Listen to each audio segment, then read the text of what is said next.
ना जाने काल की कर डारे, किस विध ढल जा पासावे। अर्जी नाते सरते मौत खुड़क दी, उनानू केड़ा हासावे। फिर उनसे पूछा, क्या आप कभी प्रसन्न नहीं होते, ऐसे कैसे जी रहे हो?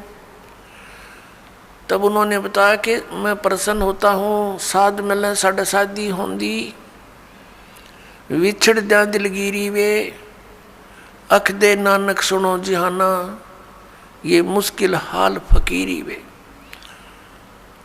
नानक साहिब जी कह रहे हैं कि जब मेरे भक्त, मेरी साध संगत यहाँ आती है सत्संग श्रवण करने के लिए, तो मेरी खुशी का कोई ठिकाना नहीं हो रहता। वो हमारे साथी है, वो हमारी खुशी है।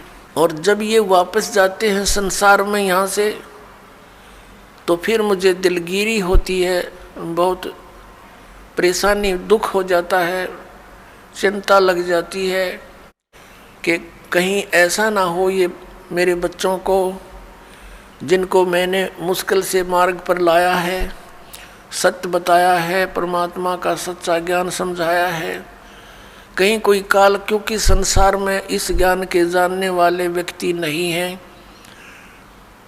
एक अकेला एक संत होता है जो सतमार्ग देता है, असंतों की गिनती नहीं होती। उनसे प्रभावित अन्य श्रद्धालु भी फिर उसी की बोली बोलते हैं, वही क्रियाएं करते हैं। तो नानक साहिब जी कहा करते कि मुझे फिर चिंता बन जाती है, कहीं मेरी फसल में कीड़ा ना लग जा, यानी कोई काल का दूत इनको भ्रमित ना कर दे, इनका जीवन नष्ट हो जा। कहते हैं साध मिले साढ़ा शादी होंगी, जब ये वापस आते हैं एज इट इज़, तो मेरी खुशी का ठिकाना नहीं रहता कि परमात्मा की दया से अभी ये बचे हुए हैं। और विछड़ जा दिलगिरी वे, जब ये यहाँ से जाते हैं तब मुझे बड़ी परेशानी होती है, मुझे चिंता बन जाती है। क्यों बन जाती है? अख दे नानक सुनो जिहाना, मुश्किल हाल फकीरी वे। फकीरी में भक्ति, फकीर का अर्थ होता है सभी बुराइयों से हटकर सबका परित्याग करके भक्ति करे। तो जैसे भी बुराइयां कुरीतियां संतों ने हटाने की चेष्टा की, तो अन्य समाज ने उसको लगाने की चेष्टा की। तो जिस कारण से भक्त और संसार के अंदर सदा से ही विरोध बना रहा, क्योंकि संसार की जो रीतियां रिवाज हैं वो काल प्रेरित है, वो यही रहने की है। और संतों की मर्यादा इस काल की मर्यादाओं से हटकर है, वो भक्ति बाधक है।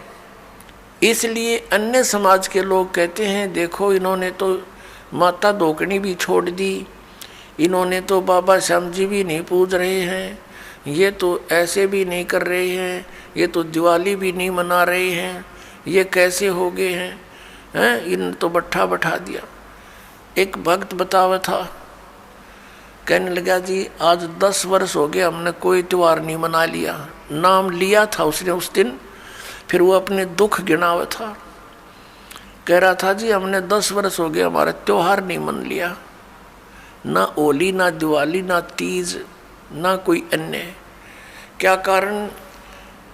कि हमारा परिवार है, कभी तो हमारे घर में कोई खुद जवान भाई की मृत्यु हो जाती है, 1 वर्ष उसकी चिंता पूरी होती है, तब तक दूसरा कोई रिश्तेदार निकट में, जैसे बहन का पति मर गया, फिर त्योहार मने नहीं, फिर कोई बिल्कुल साथ में का केताऊ का मर गया जवान, फिर ऐसे फिर लड़का मर गया। 10 वर्ष हो गए हमने त्योहार नहीं मना लिया। तो फिर इन त्योहारों को किस लिए मनाते हैं? या तो फिर भी मनाओ अगर इतने कंपलसरी है तो। ये कहने का भाव ये है यहाँ कुछ मनाने की जरूरत ना है, यहाँ तो भगवान के गुण गान की आवश्यकता है। और उस समय को याद रखे, ये जाने का समय याद रखे। अब हम कितने मूर्ख बना रखे हैं। ये दास सत्संग करने जाया करता था, तो वहाँ ऐसे ही भक्तों के साथ हमारे जो एक आध भक्त नाम लेता, वहाँ पाठ करते, हम 2-3 दिन रुकते, तो एक व्यक्ति जैसे ही बुला लेते, जी आज उस ज्ञान समझ लो, वो बुला ले उसको, वो बैठ कर लगा एंड बैंड बोलन। कहते भक्ति तो अपने मनमय होती है, गुरु बनाने से क्या भक्ति होती है, ले कर दे दे और करके खा ले, बस यही सब कुछ होता है। काफ़ी ऐसी ऐसी बातें करता रहा, समझाने की चेष्टा की, नहीं माना, क्योंकि उसका 10-15 किले एकड़ ज़मीन थी, अच्छा ट्यूबवेल ला रखा था खेतों में, तो उसने फिर क्या जरूरत थी, क्या आवश्यकता समझा था वो भगवान की, युवा शरीर था। काफ़ी समझाने की चेष्टा की, एंड बैंड बोलता रहा, उठ कर चला गया। खान पीन की उम्र है और भी अब फांसी लगा रहे हो आप, बीड़ी नहीं पीनी, शराब नहीं पीनी, मांस नहीं खाना, नाचना कूदना नहीं है, यूँ कह कर उठ कर चला गया।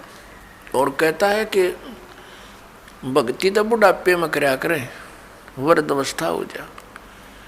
तो उसको बता भी बुढ़ापे में भक्ति कठिन हो जाएगी जब पहले से स्टार्ट ना हुई तय, क्योंकि बुढ़ापे में तो फिर सारी ये आपदाएं आती हैं, कभी आँख बनवानी, कभी दांत पड़वाने, कदे पिंडी भड़के, कभी सिर में दर्द, और बड़ा परिवार हो जाता है, कदे कोई बीमार, कोई किसी की मृत्यु, वह सारी उस वृद्ध के चोट लगा करें। और कदे खांसी सतावे, कदे और 100 समस्याएं हो जाती हैं, उठ के बैठा जाना, और क्या पता वृद्ध अवस्था तक प्राणी जीवित रहेगा कि ना रहेगा। तो भक्ति के लिए तो संतों ने बताया है, सदग्रंथों में भी यही लिखा पाया है कि भक्ति के लिए जब भी बच्चा 3 वर्ष का हो जाए, बोलने लग जा, 3 वर्ष के बालक को उपदेश दिला देना चाहिए, जैसा भी करे वो थोड़ा बहुत करता रहेगा। क्योंकि घर में जब चर्चा चलती है, मंत्र चलेंगे तो वो भी बोलेगा, अपने आप बोलता रहेगा, बच्चे को ज़्यादा असर होता है, प्रभाव बनता है। तो 3 वर्ष तक बच्चा माता पिता के आश्रित होता है। माता पिता ने दीक्षा ले ली, मर्यादा में रहेंगे तो परमात्मा उनके उस स्तर के बच्चों की भी रक्षा करेंगे, और फिर उन बच्चों को नाम से जोड़ देना चाहिए। तो फिर क्या देखा, 1 महीने के बाद फिर उसी गांव में, नगर में जाने का परमात्मा ने संयोग बनाया, सत्संग था। तो दूसरी बार जब दास गया, वहाँ पता चला कि वो व्यक्ति जो यहाँ वाद विवाद करे था, वो उसकी मृत्यु होगी। और मृत्यु भी कैसे होगी, कैसे हुई, बड़ी दर्दनाक तरीके थे।